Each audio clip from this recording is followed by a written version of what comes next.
Good morning, grade 7s, and welcome to the technology lesson for this week. This week we will be discussing different types of magnets. And before you go to the form that you need to complete, please make sure that you watch all the videos that I'm going to attach to today's lesson to make sure you just understand the lesson of today a little bit better. Okay, so let's start. What is magnetism? So guys, this topic is all about magnets.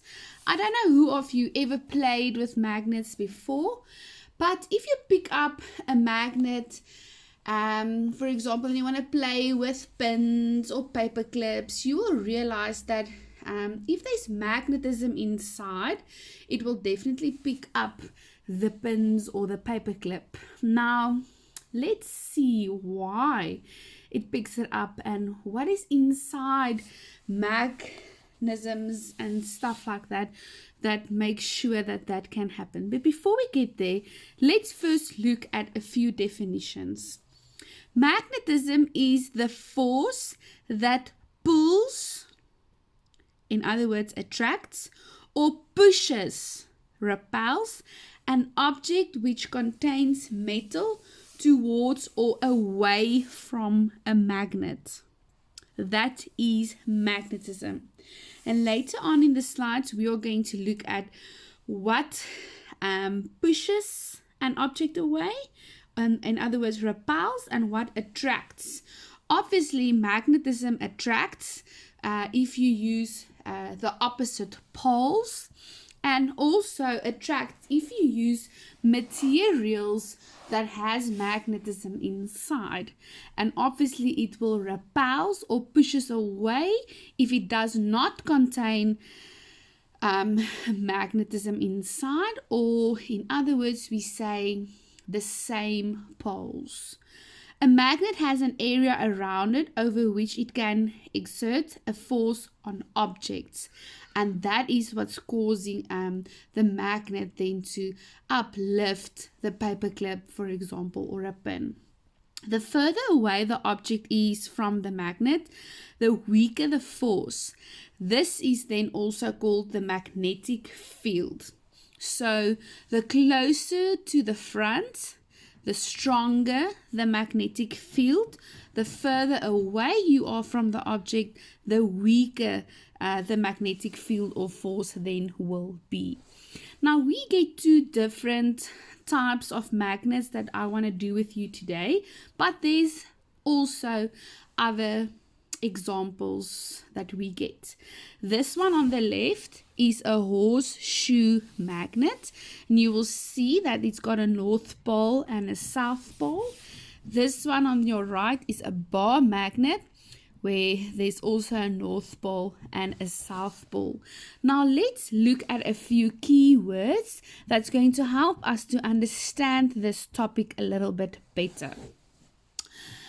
This is just pictures that I've added to show you what is a magnet and what materials are magnetic.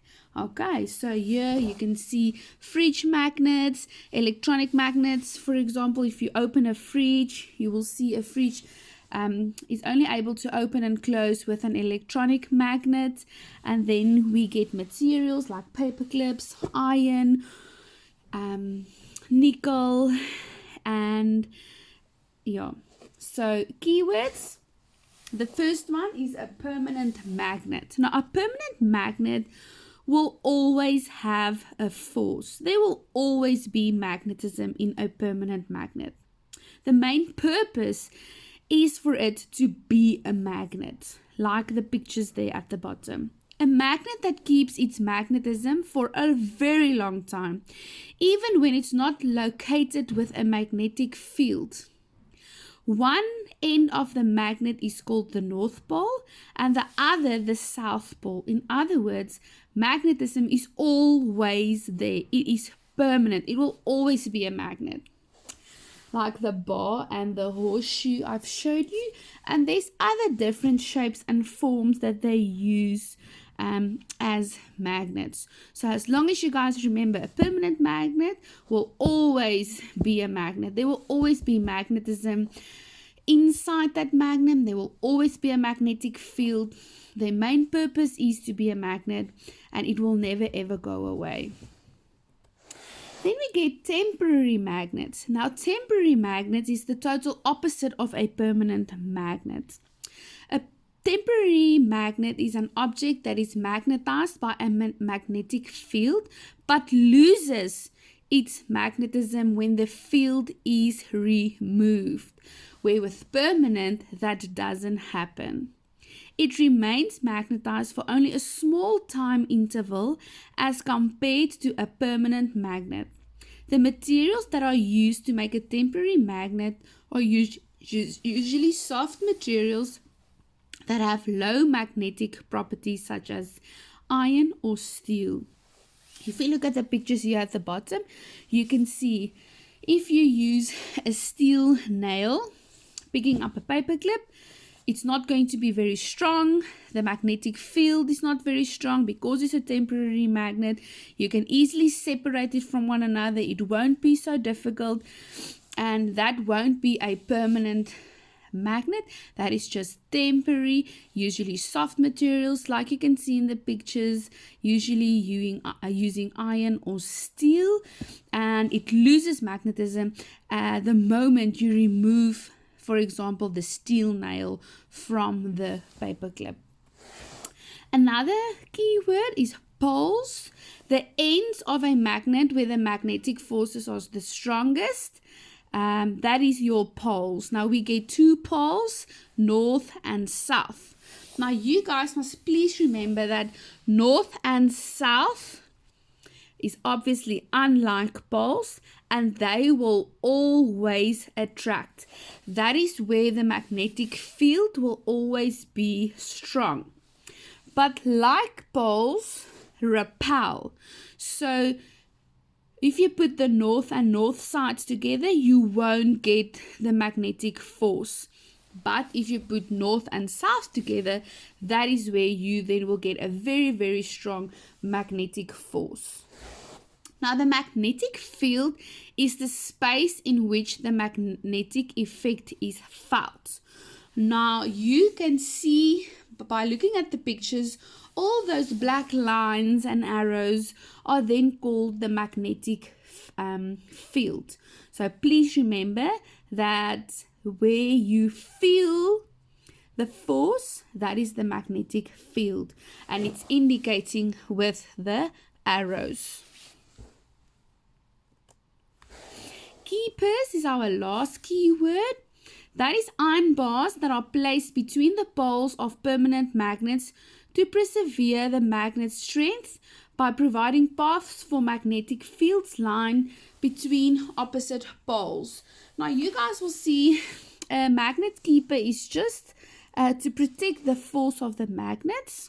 You can see here on the picture, so that it doesn't interfere with the magnetic field. It's basically protecting the magnetic field so that it can stay strong, so that it's not damaged or influenced by other objects or stuff. If we look here at this picture, a magnet keeper is a bar made of soft iron or steel. It fits over the magnetic poles, helping to preserve the magnetic field during long periods of storage.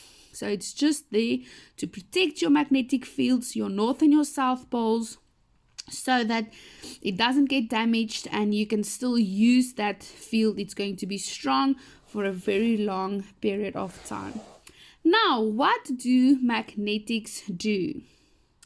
Attract or repel other magnets. It depends on what materials you use. If it's attracting, obviously you will have the opposite poles, not like this picture. In this picture you have the same poles, and it will definitely then repel. There won't be a magnetic force. So that's why we say attract or repel. Attract if you use opposite poles, repel when you use the same poles. You must at least be able to distinguish between the two different poles. Like I say here, like poles repel, opposite poles attract. You need to know the following about magnetic field lines. Now, magnetic field lines, like we've done earlier, you will see all these black arrows showing the force. The field lines have cross arrows on them. The field lines come from the North Pole and go to the South Pole. So it comes from the North Pole and it goes to the South Pole. The field lines are closer together at poles. At your poles, they are closer together. The magnetic field is stronger in the places where the lines are closer together. So if I have to ask you where the magnetic field will be the strongest, you are going to say, ma'am, it is where the lines are close together.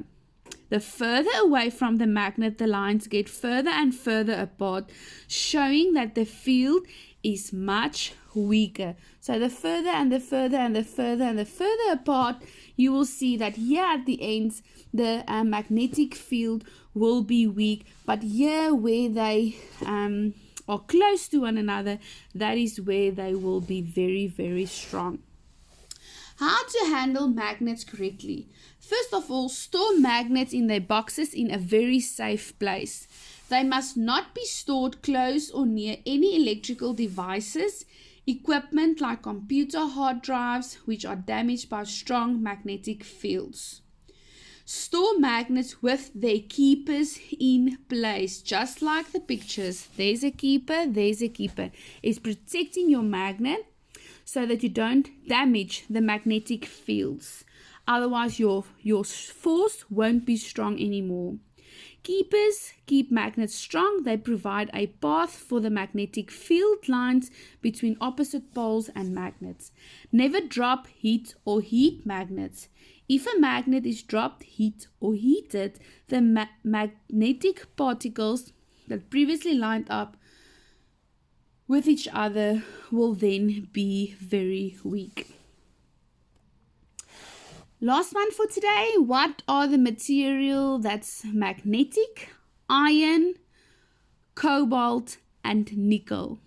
That is your 3 types of material that is very, very, very, very magnetic. Guys, I also attached another video regarding the earth and also the magnetic forces of the earth. So please also go and have a look at that one.